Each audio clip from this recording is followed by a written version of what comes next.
Hi, folks. Same guy, different shirt. Wife likes me in this color. They're on sale down here, at least, in Sam's Club.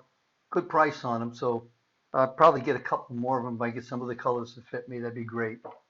Nevertheless, talking about Sam's Club, I'll be there tomorrow sometime. And one thing I will find there is a bunch of people, many of them non-believers, that are out there mixing with people they don't know for the purpose of getting toilet paper and some food on their table. But that's not the reason for this call. It's not to shame anybody, but it's to say that, we have needs. One of the things that happened yesterday, that the reason I'm back with you here today, is to tell you about a conference call I was on with Tony Perkins from FRC, um, Vice President Pence, Dr. Ben Carson from HUD, and a surprise call in from our President, Donald Trump. It was amazing because he was not scheduled to be on that call. But when he heard that they're going to be talking to the ministers, to the faith community, he called in to thank us for what he did and to make sure that we vote for him in November. But just to encourage us in general that we're going to see an end to this thing, but we're going to fight it and we're going to work together, and that we in the faith community are an important part of the solution. We're not here to hide. And one of the things that happened during this conference was other pastors from different places were talking about what they were doing in the face of this pandemic. One group out in the Midwest set up a system where they are now taking care of and babysitting a child care, giving child care for the hospital workers, for the people that are on the front lines who are risking their lives. It sounds risky, but I'm sure that they've taken certain precautions to do that. We found out also that others were doing things like delivering food to shut-ins and helping out other people. Also, we found that the president had spoken to the CEOs of every major food chain in the country. Literally had a big conference with them.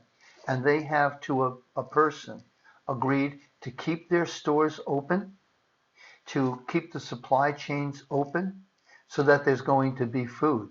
And you can go in that, you're shopping now, you go to Walmart, wherever you may go. Those people are all in there.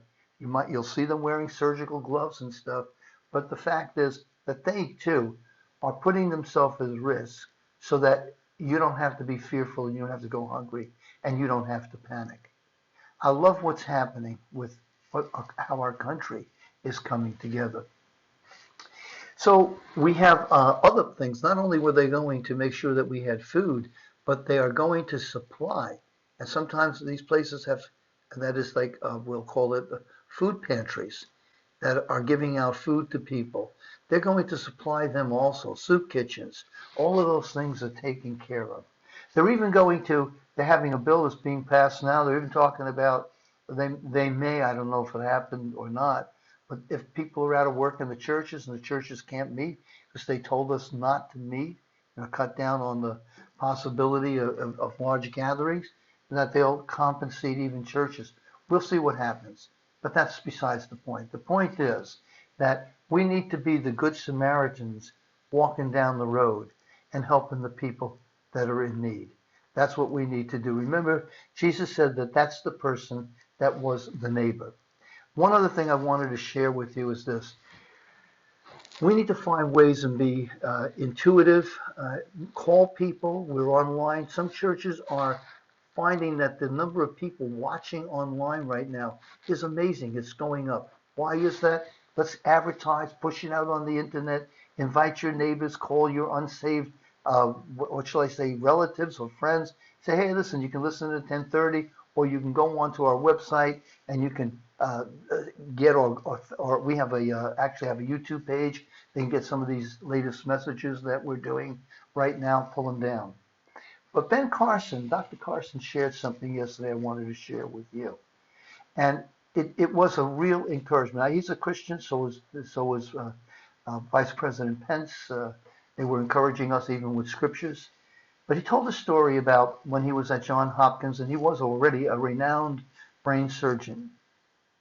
And he took on the task of separating a conjoined twins who were conjoined at the head, the brain.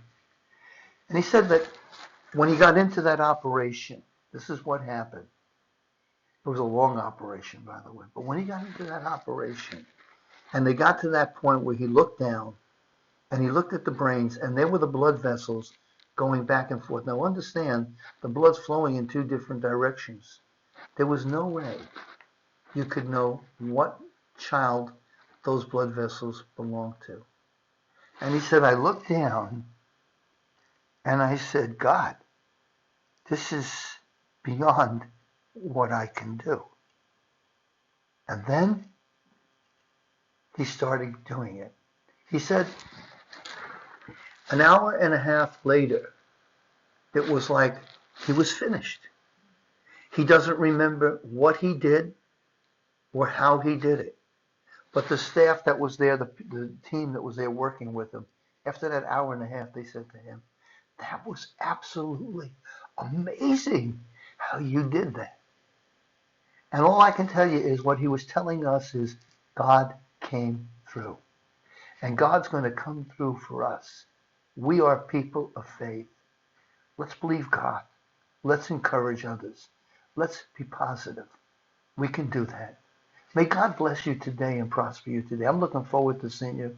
Well, Pastor Derry and I will get back to you. But right now, stay safe, be smart, be careful, believe God. See you soon. God bless you.